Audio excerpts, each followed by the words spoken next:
You know, when Jean died, all of her possessions, everything, became immediately 100% useless. There was a huge stack of mail I went through that somebody had forwarded to her from Florida, and I was looking for anything that might be personal in it. There were insurance stuff, there were bill collectors. They wanted money for her car, which was sitting out front with a blown transmission, which the car was completely useless. Push it out in the street and forget about it. There was even a couple of checks in there, one for $950, I think. Useless, throw it in the trash. Ultimately, it all just went into the garbage. I don't know how anybody lives with all that. She had done it somehow. There was everybody knows what happened with her motorcycle. I went through her purse, which I don't like going through women's purses, of course. I went through her wallet. There was some money in there. Now, I had lost money on a ticket that I had bought to visit a foreign country this year, and I couldn't get the money back. And so I took that money back, and I gave the rest of the money that was there to her church. Why wouldn't you take it? Her driver's license, now completely useless. All of it didn't matter one iota. Her leather jacket, her clothes, but her jacket was pretty nice. And I had gone through her phone and was talking to an old friend of hers in Florida who sounds like they were very good friends, and she wanted the jacket. She said she collects stuff like that from friends of hers who are no longer here. And so I got that in a box and I sent it to her. I never saw Jean's camp that she had been camped at again.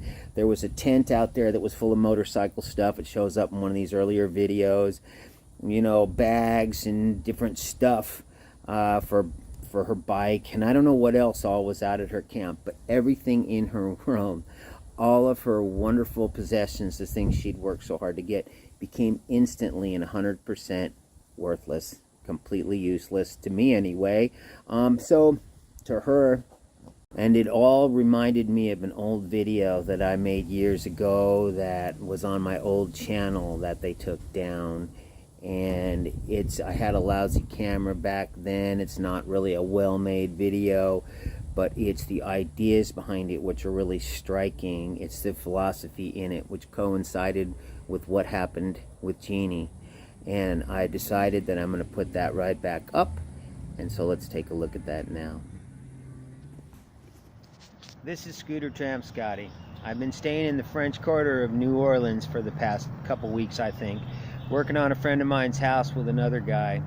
And I have a few days off due to material hang-ups. We've been working our asses off, and the French Quarter is a very congested, small area.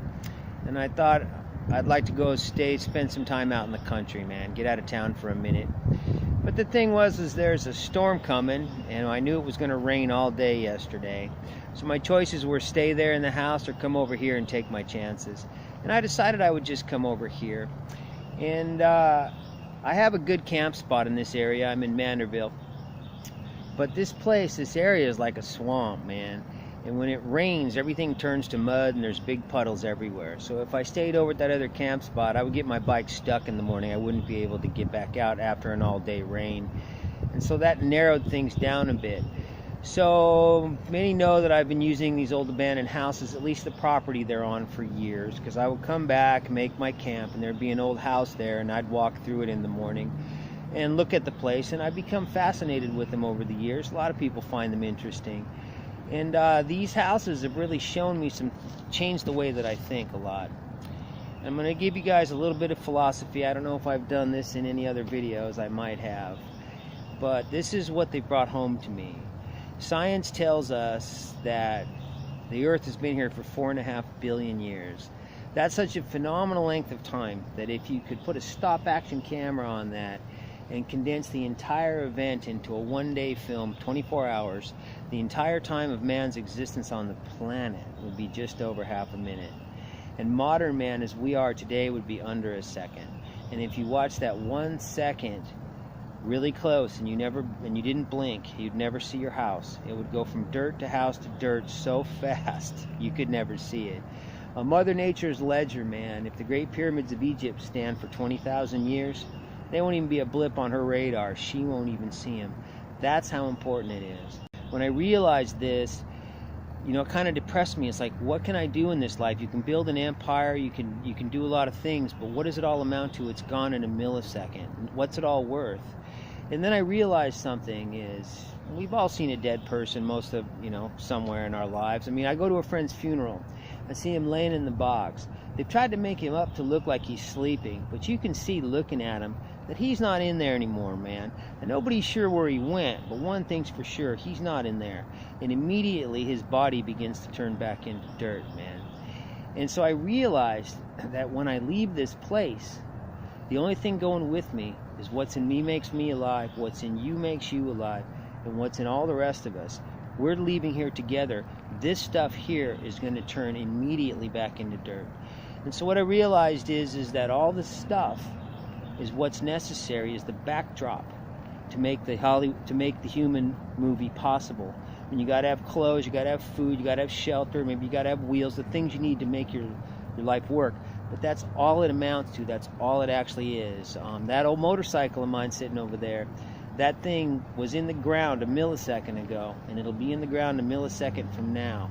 That's how important it really is. Its true value is how it serves the journey of my spirit. And in that capacity, it's extremely valuable. Sometimes people think I'm anti-materialistic or something, but I'm not. My material possessions are very important to me. I take care of them as best I can. I just don't want any extras. I don't do bad relationships with stuff anymore. If something doesn't actively serve the journey of my spirit, I let it go. I let it turn back into the dirt where it came from quickly. And I'm going to show you a little bit of why that's happened, and I'm going to show you this old house. I've stayed here before. It's been maybe 4 years since I've been here, and the place has deteriorated dramatically. Let's take a look at it. This here is the road coming in. It's got a long little driveway thing coming in here, and the reason I chose this place is because just underneath that dirt and those leaves is pavement. And so you just go down an inch or so and you hit the pavement. So I knew that no matter how hard it rained, I would not get my motorcycle stuck in here. I'll be able to get out this morning. I used to be able to see the house when I came through here. It's a big, long house, 1 story. But now it's all overgrown. You can see you can't see it anymore. So let's take a look over there. This here is the actual driveway. And you can see it's completely private. In here.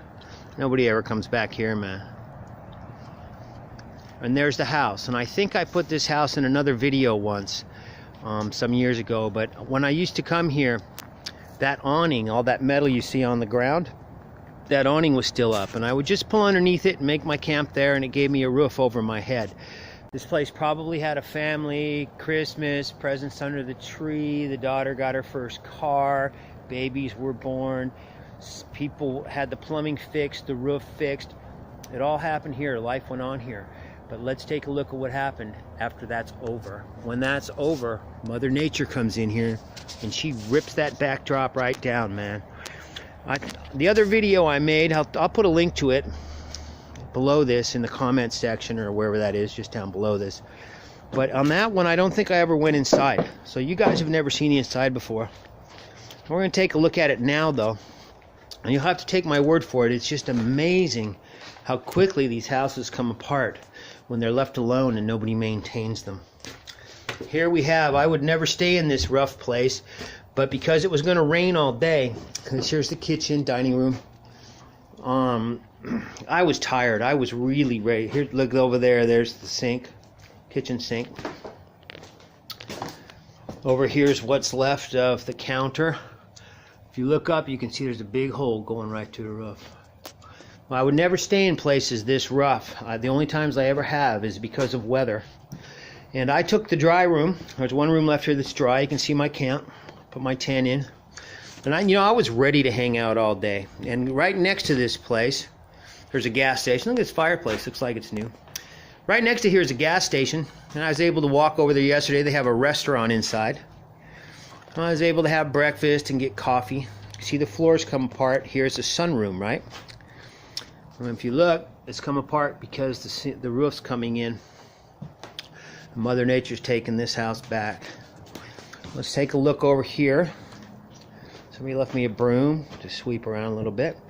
The one thing I like about the tent is no matter where I put it, when you get inside, it's always the same. It's always the same comfortable place that I've made for myself to live in. Here we have a hallway, which I'm not going too far down because all this crap in the way. Got a bathroom in there. And you can see the floors coming apart. And if you look up at the ceiling, try not to fall through the floor here, there's a hole big enough to drop a motorcycle through. This is where it all ends. This is what it all amounts to. This is the true value of it all. A house like this was very important to the journey of the people that lived here. But now that they are gone, it is being systematically destroyed. There's an idea nowadays that the stuff may be the reason for living, is gathering more stuff. My experience is, what I've come to see is I need all the stuff it takes to make my life work, and I need no more. Just the things that are very important to me. This all happened in the space of about 4 years, guys. So what I'm here to tell you is if you got a house, you better maintain it. Anything you have, you best maintain it. And if you have a lot of stuff, you're probably going to spend most of your time maintaining it. And if you want some more freedom, you can trade back the other way. It's been my experience that it's like a scale. On one side you have freedom, and the other side you have stuff. The more you put in one, the more you give up of the other. But there's plenty of gray area. I'm a little on the extreme side on one way, but there's plenty of gray area for the individual. But only a blind man will believe that he's going to have both. My rich friends tell me their stuff owns them, and I see that they do work to maintain it, to maintain their empire most of the time. There's no right or wrong in it. It's simply a matter of choice, what it is you want to do. The Scooter Tramp, Scotty.